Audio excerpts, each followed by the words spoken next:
tahun 2023 tentang pemberitahuan platform Merdeka Mengajar bagi guru dan tenaga kependidikan.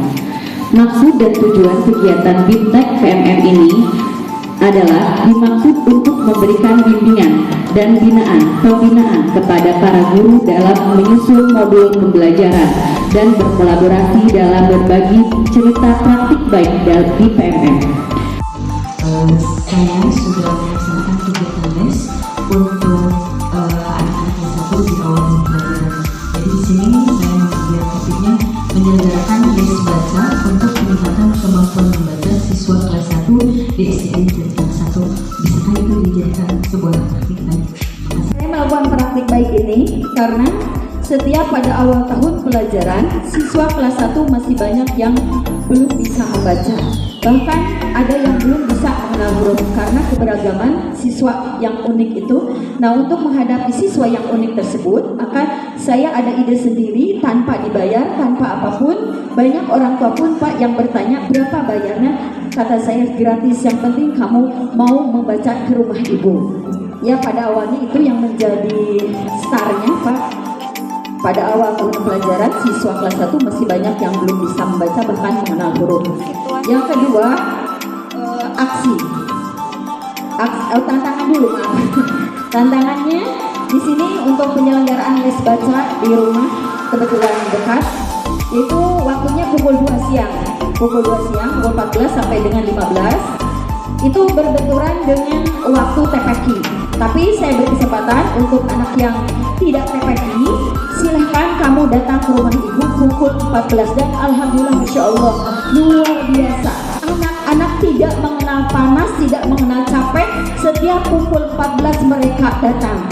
Dan sekarang pun alhamdulillah sudah mulai yang berdatangan lagi setiap pukul.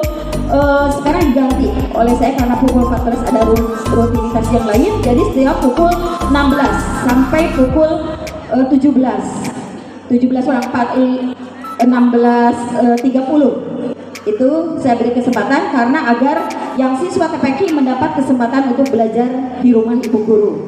Kemudian yang ketiga, aksinya berupa les baca. Nah, tidak sekedar les baca, saya mempunyai catatan yang disebut dengan kartu kegiatan membaca. Dan kartu kegiatan membaca ini diberikan kepada semua siswa kelas 1, tidak hanya yang les di ibu guru. Dan saya mempunyai catatan pribadi sampai sejauh mana anak penguasaan membacanya.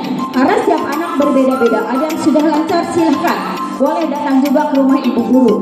Apalagi anak ditulis dari tes diagnostik awal.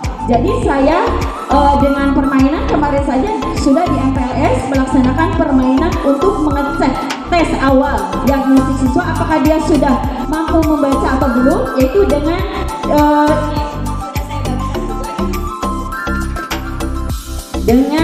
membuat tinting kartu nama siswa dan dikalungkan dari sejak awal perkenalan.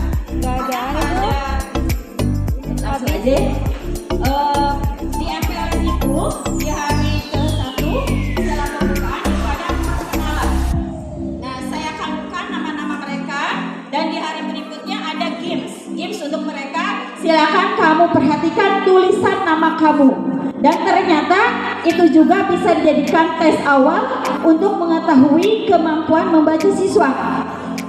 Kemarin di akhir dilakukan lagi sebagai refleksi. Ya, pada awal saya dengan permainan anak-anak disuruh mengambil nama yang sudah saya buat. Yaitu diacak dengan ada siswanya ada 5 orang dipanggil. Mereka berlarian mengambil kartu baca namanya dia. Ada beberapa orang yang ternyata satu namanya. Nah, itu dengan begitu kita menyimpulkan bahwa dia anak tersebut belum mampu membaca. Juga ada beberapa orang yang akhirnya dengan nama lain itu untuk menentukan anak bisa dan belum membacanya. Ya, hasilnya alhamdulillah dalam 3 bulan anak-anak kelas 1 sudah bisa membaca dan ibu metode yaitu metode EJA, bukan metode intro. Karena yang sudah saya lakukan dengan metode EJA itu membantu terhadap pembahasan anak menulis diktenya berjalan lancar. Dan Bapak harus akan bunyi huruf satu-satu. Beda dengan intro.